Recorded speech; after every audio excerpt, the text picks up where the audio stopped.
Office అద్దె చెల్లించకపోవడంతో కరీంనగర్ జిల్లా Illanthakunta MPDO కార్యాలయానికి యజమాని చింతిరెడ్డి మల్లారెడ్డి తాళం వేశాడు. మల్లారెడ్డి ఇంట్లో 4 ఏళ్లుగా ఎంపీడీఓ కార్యాలయం కొనసాగుతోంది. 16 నెలలుగా అద్దె 1,45,600 రూపాయలు, కరెంటు బిల్లు 21,000 చెల్లించలేదని ఇంటి యజమాని ఆవేదన వ్యక్తం చేశాడు.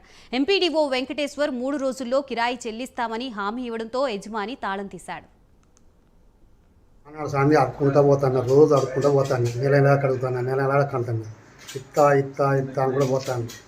ఇంకెప్పుడు సార్ అని చెప్పి రోజు అడుక్కుంటా పోతాను. అడిగిన పోయిన కొద్దీ నిన్న అడిగితే అతిగారు ఎవరు పట్టించుకోలేదు. నాకేందనగా వస్తే సరే మంచిది అని చెప్తాను. ఎంత రావాలి? 9,100 నెలకు 16 నెలల బిల్లు రావాలి. 21,000 ఇల్లు కరెంట్ బిల్లు ఉన్నది. వాళ్ళు కూడా వచ్చి నన్ను ఈ సంగతి బిల్లు కట్టలేరు, వాళ్ళు బొట్టుపోతూ ఉంటారు, వాళ్ళు వేనాక నువ్వే కట్టవలసి వస్తుంది అంటారు. నువ్వే కట్టాలి మాకైతే తెలియదు అని చేయాలి అంటారు. అన్న భయాన్ని తారదు.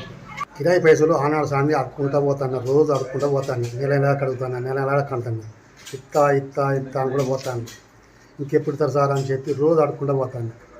అడిగిన పోయిన కొద్దీ నిన్న అడిగితే అతిగారు